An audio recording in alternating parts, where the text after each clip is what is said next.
L'écriture, pour moi, c'est beaucoup de choses. C'est quelque chose que je pratique depuis très longtemps. C'est d'abord et avant tout une manière d'appréhender le monde dans la mesure où moi, je ne suis pas nécessairement un bon observateur des gens, mais je ressens beaucoup les choses. Je collectionne les impressions sur ce qui m'entoure, sur les individus autant que les paysages ou les situations. Donc, l'écriture, pour moi, c'est une manière de synthétiser tout ça. C'est aussi une manière de vivre le rêve, parce que moi, c'est à travers ma pratique de l'écriture, mais aussi comme conteur puis comme comédien, c'est une manière de donner corps à ma volonté de rêver, à ma volonté de percevoir le monde différemment. Et c'est évidemment le moyen de contact que je privilégie avec les gens. Oui, avec le conte et le théâtre, naturellement, mais l'écriture, c'est une manière de partager finalement cette collection d'impressions, puis ces histoires qui en découlent avec le public. Donc, l'écriture, pour moi, c'est ça. Ce serait un mode de vie ou quelque chose qui est présent à chaque jour, finalement. Mm-hmm. Puis, est-ce que c'est différent pour toi, bon, l'écriture sur papier, donc la publication, du côté conteur ou du côté lorsque tu es sur les planches en tant que comédien? Est-ce que pour toi, c'est un peu la même chose ou pas du tout? Autrefois, ça ne l'était pas parce que quand j'ai commencé, évidemment, je raconte des histoires depuis que je suis très jeune, mais quand j'ai commencé à conter de manière professionnelle en 2010, ma pratique de l'écriture était quand même assez séparée. Puis plus je comptais, plus je faisais des spectacles, plus je me rendais compte qu'il manquait quelque chose, il y avait comme un malaise qui subsistait. Puis à un moment donné, à force d'essais, d'erreurs, je me suis rendu compte que il fallait tout simplement que je jumelle les deux, que je ne pouvais pas sortir l'écriture du conte et que je ne pouvais pas sortir le conte de l'écriture. Donc, les deux, pour moi, dans la manière dont je les pratique, sont assez similaires. Après ça, dans le rendu, c'est-à-dire quand je monte sur scène pour donner un spectacle de conte, par exemple, je ne vais pas aborder la matière textuelle de la même manière que dans mon roman qui vient de paraître, par exemple, où là, le rapport, en fait, c'est dans le rapport au public, c'est dans le rapport au lecteur, au spectateur que les choses changent finalement. Le texte en lui-même bouge pas tant que ça. Évidemment, quand je fais du conte, je pratique davantage une forme brève, c'est-à-dire le canevas, où je vais partir d'une courte nouvelle que je vais avoir amputée de la majorité de ses détails pour garder un squelette. Alors que, évidemment, quand j'écris du roman, là, c'est beaucoup plus structuré. Mais c'est pas tant dans la pratique que ça change que dans le rendu. Les oiseaux des temps présents, en fait, c'était un projet de conte à la base. J'ai monté un spectacle. Quand j'ai commencé à compter en 2010, j'étais beaucoup plus dans le conte traditionnel. Hein? Fred Pellerin était au sommet de sa gloire. Il l'est encore aujourd'hui, mais c'était vraiment là le modèle à suivre. C'était une personne qui m'inspirait énormément. Alors, j'avais monté un spectacle, un peu style conte de village, comme ça, mais avec un univers quand même assez différent de ce qu'on voit. C'était très onirique, beaucoup dans le surréalisme. Et malgré tout, je ne me sentais pas tout à fait dans mon élément. Fait que pour l'année suivante, j'ai décidé de faire autre chose et de surfer sur la vague un peu des œuvres post-apocalyptiques qui étaient très populaires à cette époque-là. Encore une fois, ça l'est aujourd'hui, mais là, on était vraiment on approchait de 2012, donc là, c'était la fameuse fin du monde et tout ça. Et j'ai décidé de faire un conte de fin du monde. Donc, avec tous les clichés possibles et imaginables, c'était mauvais, les survivants, le groupe de cannibales, une espèce de preacher qui... Bon, c'était terrible. Il se terrait dans des ruines de centre d'achat à Québec. Puis encore là, ça a été une catastrophe, ce spectacle-là. Alors, j'ai laissé maturer ça, puis je me suis dit, cet univers-là est beaucoup trop dense. Il faut pour être un conte, pour être dit, parce qu'il y a des choses qu'on peut écrire, mais qui ne se disent pas nécessairement, tellement c'est dense, tellement ça a besoin d'être travaillé. Alors, j'ai décidé de faire un roman avec ça. Un roman que j'ai commencé à écrire, c'est ça, fin 2013, début 2014, et qui vient de paraître là, en 2021. Donc, il a subi beaucoup de changements, beaucoup de modifications avec le temps.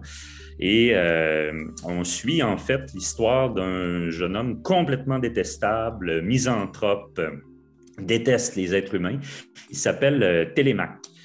Télémaque, qui est évidemment un nom tiré du personnage, du héros de la mythologie grecque, le fils d'Ulysse.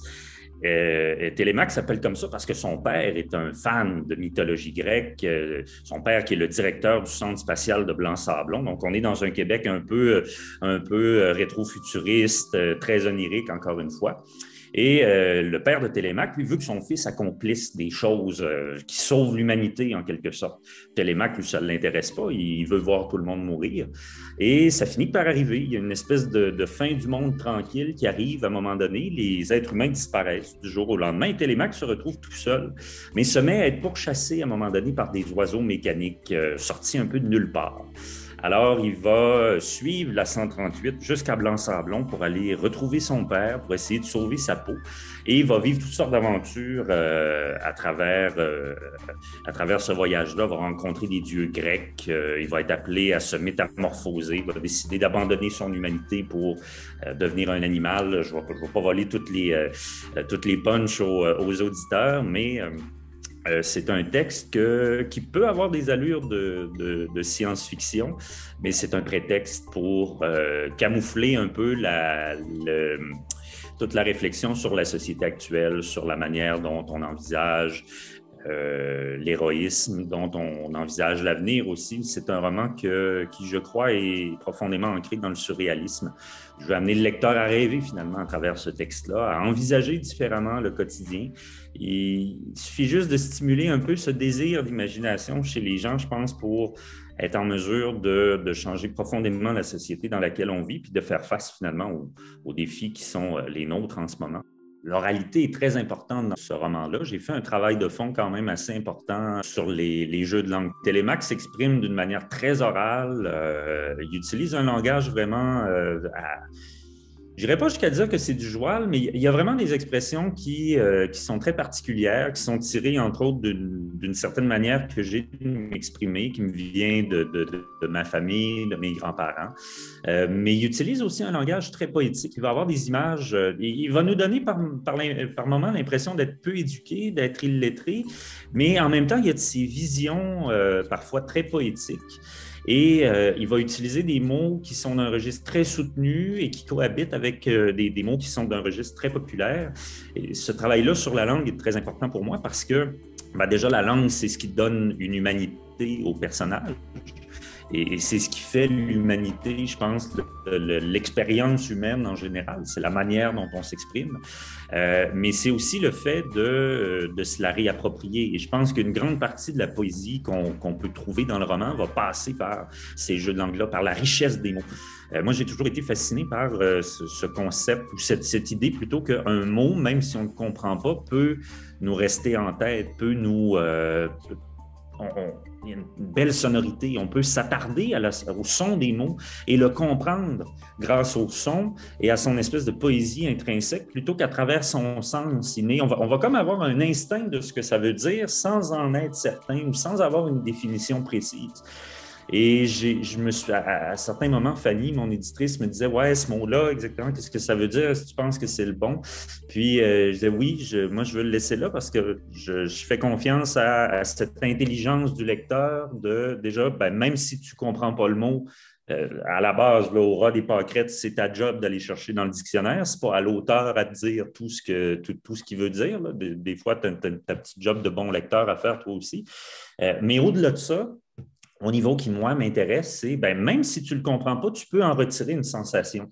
Et c'est là où le travail du rythme dans le texte et l'espèce de travail de la sonorité d'une phrase, de la sonorité d'un paragraphe va être important parce que quand tu croises des mots comme ça, c'est là où s'il est bien accompagné, ce mot-là, le lecteur va en tirer tout son sens. Peux-tu nous parler de ton rapport à l'écriture de la nouvelle? En fait, j'ai commencé à écrire de la nouvelle avant d'écrire du roman. Puis, c'est une forme qui, je crois, est valorisée pour les jeunes auteurs. On dit toujours, commence par un texte court, puis après ça, tu vas voir si tu as envie de poursuivre. Souvent, une nouvelle peut devenir un roman ou en fait, une collection de nouvelles peut devenir un roman, le fameux principe du roman par nouvelle. Moi, c'est le format naturel qui s'est imposé à moi quand j'ai commencé à écrire. D'une part, par sa brièveté, mais aussi parce que écrire de la nouvelle, ça suppose de prendre son temps puis de vraiment réfléchir à son univers, mais aussi à ce que tu veux dire. Une nouvelle, c'est concis. Généralement, tu mets en scène un ou deux personnages. Tu ne t'attardes pas sur le flafla là, de faire de la description de vêtements et tout ça, le fameux syndrome de Victor Hugo, où tu as 3 pages de description pour finalement une ligne de développement psychologique. La nouvelle te permet de tomber directement dans le cœur du sujet. Et ça, c'est quelque chose qui m'attirait beaucoup. Et j'ai continué, je continue encore aujourd'hui d'écrire de la nouvelle qui a été publiée chez XYZ l'an passé. C'est une nouvelle très simple. Moi, tous mes textes participent du même univers. Donc il y a une filiation entre chacun des textes. On retrouve des éléments. J'essaie vraiment de créer une constellation cohérente. Et c'est toujours dans cet univers où le Québec a conquis les étoiles. Il y a un centre spatial à Blanc-Sablon, des fusées qui partent. Et l'île d'Anticosti, dans cette nouvelle-là, est une espèce de camp de rétention de l'armée canadienne. On ne sait pas trop qu'est-ce qui se passe sur l'île. Elle a été massacrée par l'exploitation pétrolière et il y a, paraît-il, un camp de réfugiés contrôlé par l'armée à la pointe de l'île. Et l'île serait hantée par une espèce de cerf en or sorti de la terre. Et il y a un chasseur qui décide de briser le blocus militaire pour aller chasser ce cerf-là. Et on comprend au fil de la nouvelle pourquoi est-ce que le personnage décide de chasser le cerf. Il va avoir une conversation télépathique avec le cerf. Donc, j'ai vraiment travaillé cette espèce de tension psychologique entre un personnage qui est prêt à tout sacrifier pour atteindre son objectif et la nature vient rire de lui finalement à travers le personnage du cerf. La nouvelle a permis vraiment de créer quelque chose de haletant. Alors que dans un roman, par exemple, ça aurait été quand même assez difficile de faire un roman exclusivement sur ce bout d'histoire-là. Le fait que la nouvelle soit brève et concise me permet de travailler sur le rythme d'une manière plus fine, je crois. Moi, c'est quelque chose que j'aime beaucoup dans la nouvelle.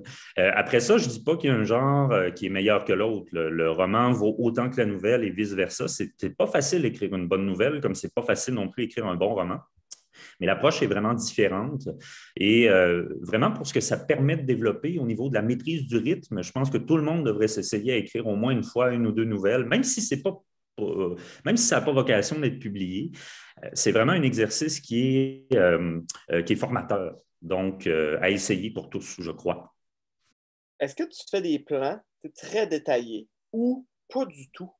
Ça dépend vraiment des projets. Je n'ai pas une approche stricte. Il y a des auteurs qui, eux, jurent par le plan. Ils ont besoin d'avoir une structure vraiment cohérente.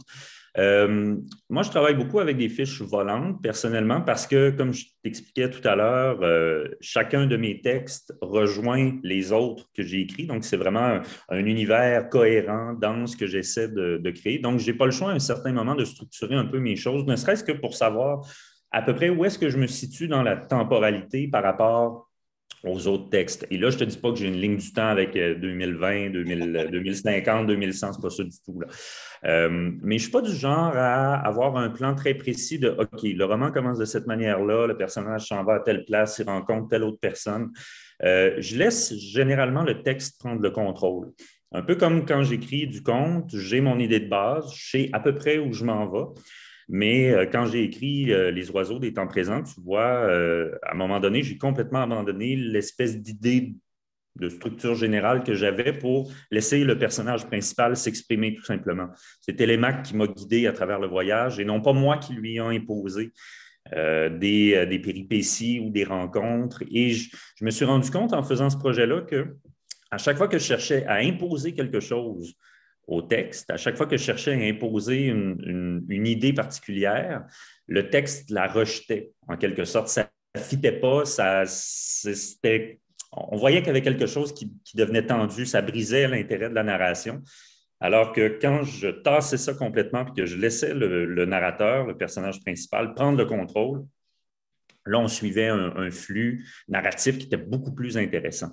Alors, je pense que non, le plan n'a pas tant d'importance. Je vais prendre beaucoup de notes pour ce qui est de l'ambiance. Je vais me faire des listes de mots pour m'inspirer dans dans ma prose, si tu veux. Par exemple, si ça se passe dans une forêt contaminée à la radioactivité, par exemple, Je vais me faire toute une banque de mots en lien avec ça, simplement pour setter l'univers. Je vais aller beaucoup dans le travail musical aussi. Je vais aller chercher des pistes musicales qui vont avoir un rythme approprié, vraiment pour me créer une sorte de bulle, un environnement contrôlé dans lequel je vais vraiment ressentir l'ambiance que je veux créer. Et là, à partir de là, le texte peut se développer aussi. Donc, mon travail formel se situe beaucoup plus autour de ça que d'un plan d'écriture à proprement parler. Semble fonctionner de façon instinctive, un peu comme ton éditrice Fanny Demel. Fanny et moi, on a eu une relation d'édition excessivement profitable. Moi, j'ai été mentoré 2 fois pour ce projet-là. Une première en 2016 avec Dominique Bellavance, qui est un auteur de science-fiction, de fantasy qui est quand même assez connu, dans le cadre du programme Première Ovation à Québec. Donc, Dominique m'a mentoré une première fois. Puis, j'ai été mentoré une deuxième fois en 2019 par Mélissa Véro, qui est aussi une écrivaine de fiction, mais qui n'est pas du tout dans le registre du fantasy ou de la science-fiction. Et c'est drôle parce que quand Fanny a accepté de méditer et qu'on a commencé à travailler ensemble sur ce projet-là, je me suis rendu compte que la continuité entre mes 2 expériences de mentorat et le travail que j'ai fait avec Fanny, on était vraiment dans le concret, on était dans le ressenti, si tu laisses le texte s'exprimer. Donc, j'ai vraiment pas senti de coupure quand j'ai travaillé ce projet-là entre mes différentes expériences, que ce soit en mentorat, au moment de préparer le texte final, puis dans les toutes dernières retouches d'édition il y a quelques mois. J'ai toujours eu ce besoin de raconter des histoires. Puis à la base, à la toute base, je ne pense pas que ça vient d'une œuvre en particulier. Mon père me racontait beaucoup d'histoires qu'il inventait au fur et à mesure. C'était souvent du grand n'importe quoi, mais ça m'a marqué. Il y a toujours cette anecdote que je raconte à l'école primaire, à la garderie, quand les jeunes étaient trop tannants, les éducatrices avait acheté une vieille chaise berçante qu'il avait mis dans un coin. Puis là, quand les jeunes étaient trop turbulents, ils sortaient ça, puis ils m'installaient dessus. Puis ça raconte des histoires. Moi, j'inventais n'importe quoi. J'avais 7-8 ans, 9 ans. Puis je pouvais les garder comme ça pendant 25-30 minutes, quasiment 3/4 d'heure. Puis je me sentais à ma place, c'était naturel. Puis, évidemment, je lisais beaucoup à cette époque-là. Là, bon, ce que je lisais à 7-8 ans, je m'en souviens plus ou moins. Mais en vieillissant, évidemment, là, il y a des auteurs qui ont commencé à devenir très importants pour moi. Évidemment, bon, les classiques de la science-fiction sont très importants, même si je ne prétends pas faire de science-fiction. Isaac Asimov, Ray Bradbury, bon, j'ai adoré Les Chroniques martiennes, un bel exemple de roman par nouvelle, comme on parlait tout à l'heure. Des textes fondateurs comme ça. Plus récemment, je te dirais que Mars et Avril de Martin Villeneuve, ça a vraiment été un tournant très, très important dans mon travail de création. Je pense que c'est une des rares œuvres surréalistes qui a été écrite au Québec dans les derniers temps. Une œuvre qui est très peu connue, malheureusement, mais qui est d'une richesse poétique extraordinaire.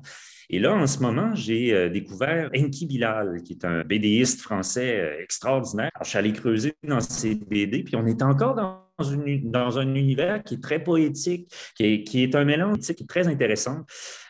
Donc, ça m'influence au niveau de l'écriture, mais aussi au niveau du conte, parce que je disais que mes textes sont imbriqués avec mes contes et vice-versa. Je trouve ça intéressant de développer une narration orale qui est en phase avec ces influences-là. Parce que entre le texte et la parole, il y a tout un monde. Et rendre un univers aussi complexe, aussi poétique par la parole, on dirait que ça le rend plus concret. Un jeune auteur a besoin d'aide avec sa nouvelle. Qu'est-ce que tu lui dis? Donc, un jeune auteur qui arriverait, je pense qu'il faudrait qu'il s'assoie et dire qu'est-ce que je veux dire exactement. Puis là, à partir de là, on commence à écrémer. On enlève le plus de détails possible pour revenir au cœur du récit, c'est-à-dire le personnage principal ou les personnages principaux de la nouvelle, s'il y en a 2, par exemple. Puis là, à partir de cette base-là, on restructurerait en quelque sorte. On ramènerait quelques éléments qui doivent suivre ou qui doivent servir plutôt la nouvelle tout du long. Je pense, je ne me rappelle plus c'était qui, c'était Proust ou enfin peu importe, qui disait que chaque mot qui est posé dans une nouvelle se doit de servir la finale, se doit de servir la chute.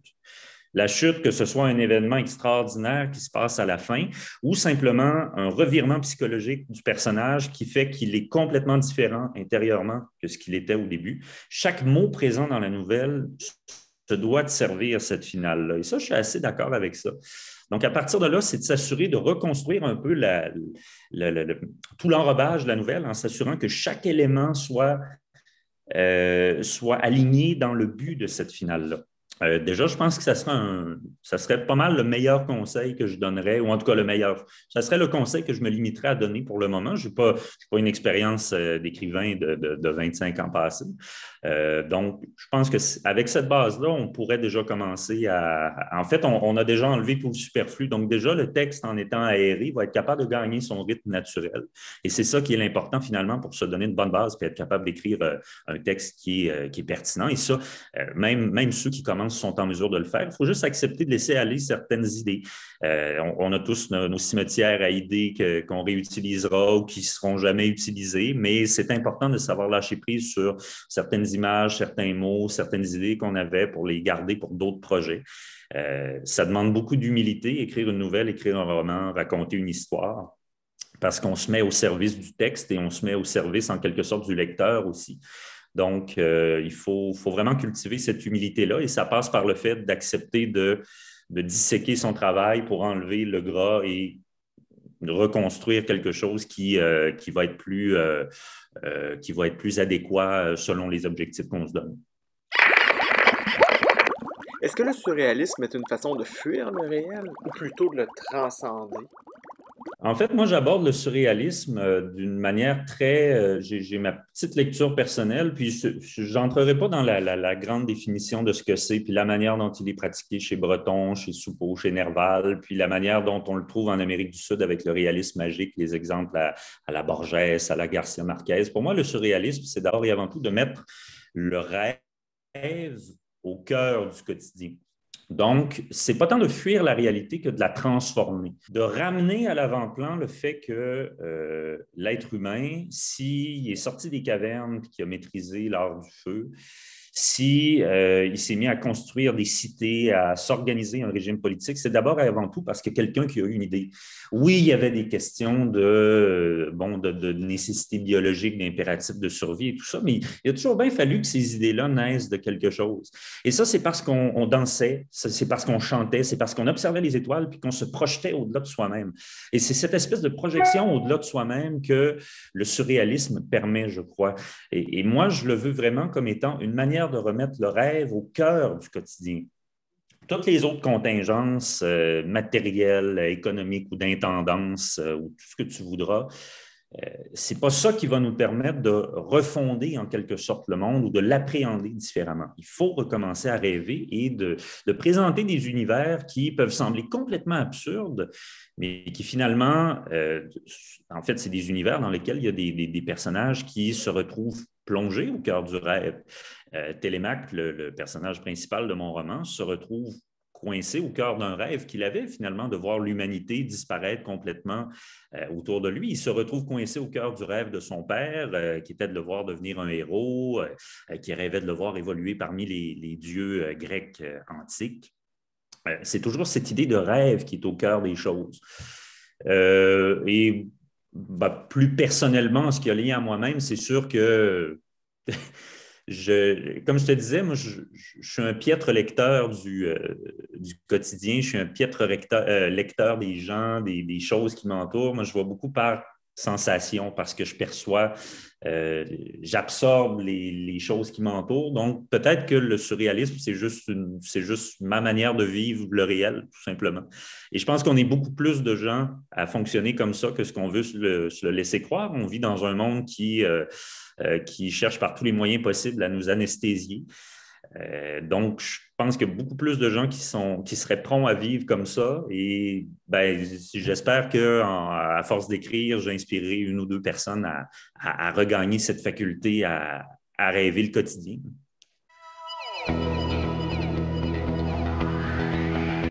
En vivant la période de crise dans laquelle on vit, il y a une volonté de se réapproprier l'imaginaire, de rêver à nouveau un peu, ce que moi je pense en tout cas, puis c'est pour ça que j'ai décidé de travailler cette veine du surréalisme. Mais on ne peut plus prétendre aujourd'hui, je crois, que les littératures de l'imaginaire relèvent des grands clichés qu'on s'imagine socialement depuis les débuts de cette littérature-là, finalement. Parce que oui, il y a une démocratisation, même les maisons d'édition qui ont un genre ou un catalogue très précis vont avoir tendance à s'ouvrir à ça, à créer des collections parallèles. Tu vois, moi, chez Tête Première, auparavant, la collection Tête Ailleurs, qui se spécialise dans les littératures de l'imaginaire, elle n'existait pas, cette collection-là. Elle est toute neuve, ça a un an et demi, je crois. Alors, ça démontre cette volonté de la part de plusieurs éditeurs de répondre à cette demande du lecteur, mais je pense que c'est un mouvement de fond aussi, vers une volonté de faire travailler l'imaginaire, de sortir un peu de l'idée peut-être que l'imaginaire relève du cinéma. On voit de plus en plus de radiothéâtre, de radioromans dans les podcasts. On va avoir des œuvres de fiction, de littérature de l'imaginaire qui vont être parlées, qui vont être dites. Ça, c'est très important aussi parce que là, on sort complètement du support de l'image pour faire travailler seulement la tête des gens. C'est par la tête que les images vont venir. Alors, je trouve ça intéressant qu'il y ait cette diversité qui se déploie en ce moment. Et qui sait, peut-être que c'est un mouvement qui va continuer d'essaimer. Je pense que ça serait riche de voir finalement les genres se confondre. L'imaginaire venir peupler une littérature plus respectable, hein, comme on pourrait dire, la fameuse littérature classique. En tout cas, là, je rêve à voix haute, mais je pense qu'il y a Enki Bilal qui disait dans une entrevue qui est parue dans un magazine français qui s'appelle Ouzbek Erika, il prétendait ni plus ni moins que l'imagination serait persona non grata dans nos sociétés d'ici 5 ans.